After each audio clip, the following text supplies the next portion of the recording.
सभी धम्म मित्रों को सप्रेम नमो बुद्धा जय भीम। बौद्ध भारत में आपका स्वागत है। संयुक्त निकाय भाग 1 का दूसरा परिच्छेद शुरू होता है। मध्यम पर्णासक पहला वर्ग है उपय वर्ग। उपय सूत्र है इसमें। श्रावस्ती भिक्षुओं आसक्त अभिमुक्त है, अनासक्त विमुक्त। जो जिनके अंदर तृष्णा है, आसक्ति है, वो मुक्त नहीं है, और जिसकी आसक्ति तृष्णा खत्म है वो मुक्त है। भिक्षु रूप में आसक्त होने से विज्ञान बना रहता है। रूप पर आलंबित, रूप पर प्रतिष्ठित, आनंद उठाने वाला और उगता, बढ़ता और फैलता है। संस्कारों पर आलंबित, संस्कारों पर प्रतिष्ठित, आनंद उठाने वाला, उगता, बढ़ता तथा फैलता है। भिक्षुओं, जो कोई ऐसा कहे कि मैं रूप बिना वेदना, बिना संज्ञा, बिना संस्कार, बिना विज्ञान के आवागमन, मरना, जीना या उगना, बढ़ना या फैलना सिद्ध कर दूंगा, यह संभव नहीं है।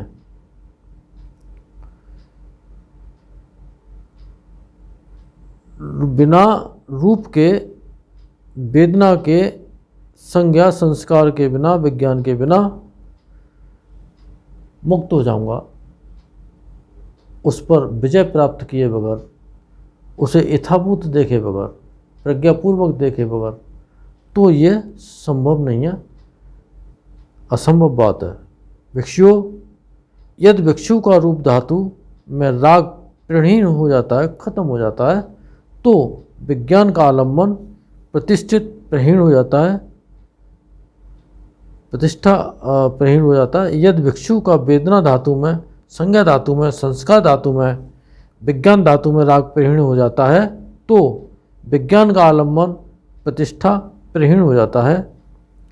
वह अप्रतिष्ठित विज्ञान उगने नहीं पाता, संस्कारों से रहित हो विमुक्त हो जाता है, विमुक्त होने से स्थित हो जाता है, स्थित होने से शांत हो जाता है, शांत होने से त्रास नहीं होने पाता, त्रास नहीं होने से अपने भीतर ही भीतर निर्वाण को प्राप्त कर लेता है।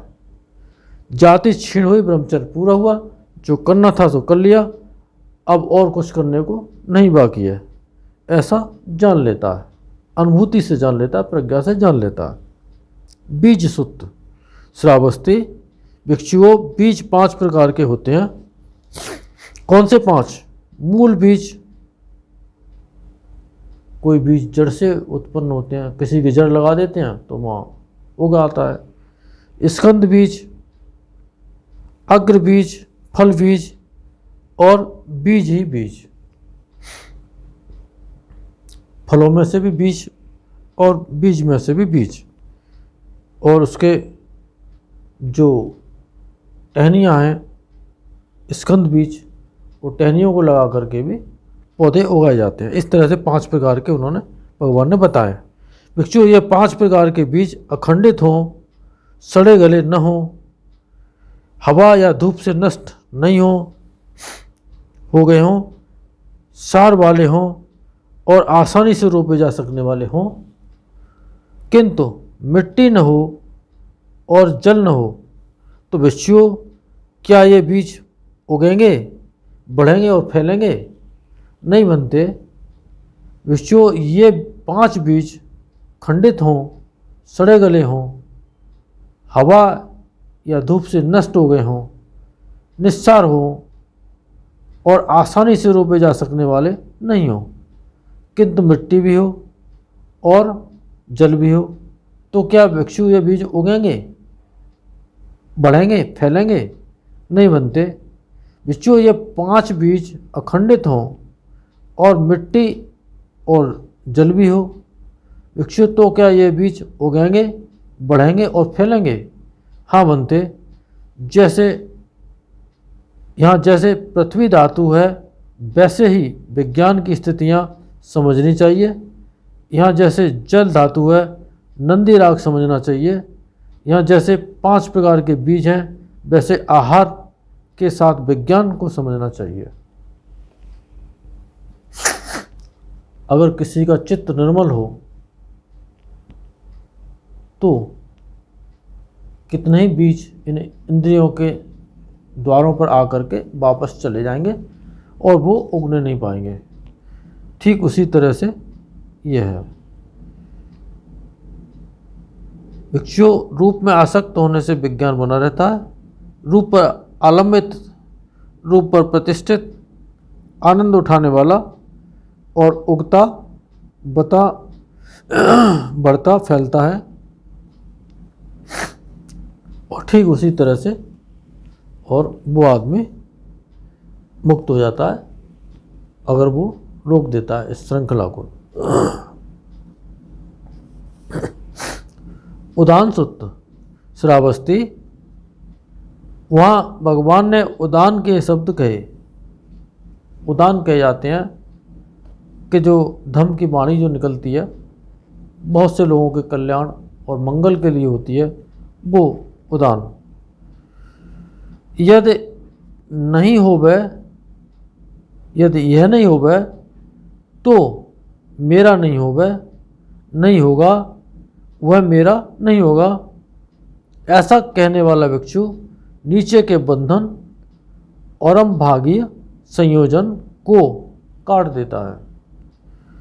ऐसा कहने पर कोई भिक्षु भगवान से बोला, भंते यह कैसे? भिक्षुओं, कोई अविद्वान पृथक जन रूप को अपना करके समझता है, अपने को रूपवान समझता है, अपने में रूप को समझता है या रूप में अपने को समझता है। इसी तरह से वेदनाओं में, संस्कारों में और संज्ञा और विज्ञान में इसी को अपना करके समझता है। अपने को विज्ञान मान समझता है, वह अनित्य रूप की अनित्यता को यथार्थभूत नहीं जानता, यथाभूत नहीं जानता।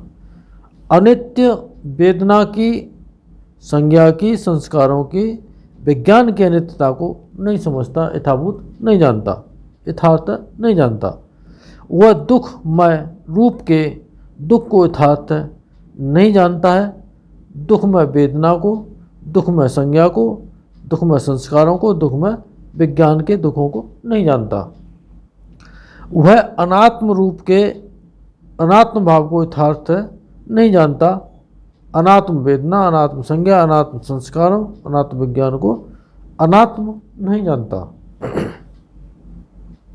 वह संस्कृत निर्मित, संस्कृत मीन्स निर्मित, वह संस्कृत रूप को संस्कृत के तौर पर यथाभूत नहीं जानता। कुछ बना और उसको बनते हुए नहीं जानता। संस्कृत वेदना को, कुछ वेदना निर्मित हुई, उसको निर्मित होते हुए नहीं जानता। इसी तरह से संज्ञा निर्मित हुई, संस्कार निर्मित हुए, विज्ञान निर्मित हुई और उसको निर्मित होना नहीं जानता। विज्ञान को संस्कृत के तौर पर नहीं जानता, यथार्थ नहीं जानता। वह नहीं रहेगा, यह यथार्थ नहीं जानता। वेदना, संज्ञा, संस्कार, विज्ञान नहीं रहेगा, यह यथार्थ नहीं जानता। विश्व कोई अविद्वान आर्य श्रावक रूप को अपना करके नहीं समझता। वह अनित्य रूप की अनित्यता को यथाभूत नहीं जानता। वह दुखमय दुख के मुक्ति को नहीं जानता। वह अनात्म रूप के अनात्म भाव को यथार्थ नहीं जानता। वह संस्कृत रूप को संस्कृत के तौर पर यथाभूत नहीं जानता।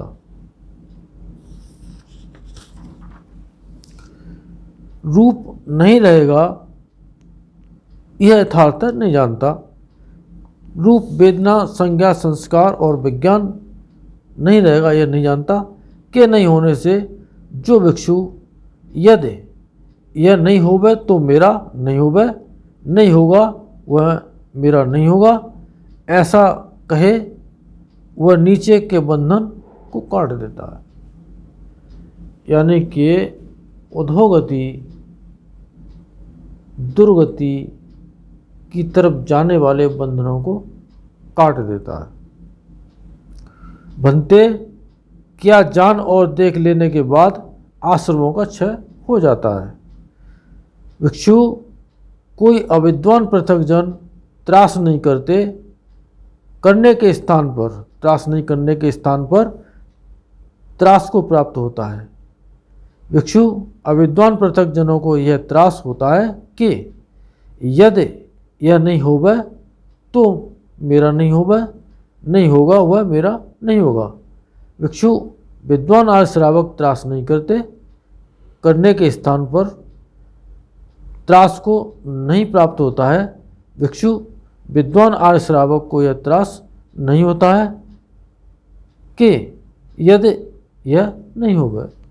जो विद्वान होता है वो हो, क्या फर्क पड़ता है, हम देखते हैं उसको प्रज्ञा से यथाभूत, उसका सामना करना पड़ता है। और जो अविद्वान पृथकजन है वो कहता है कि ये न होता तो हम इसमें नहीं पढ़ते, इस तरह से। भिक्षु, रूप में आसक्त होने से विज्ञान बना रहता है, रूप पर आलंबित, रूप पर प्रतिष्ठित होने से आलम्बन बना रहता है, और शेष जो उसी तरह से समझना चाहिए। भिक्षु, यह जान और देख लेने के बाद उसके आश्रमों का क्षय हो जाता है।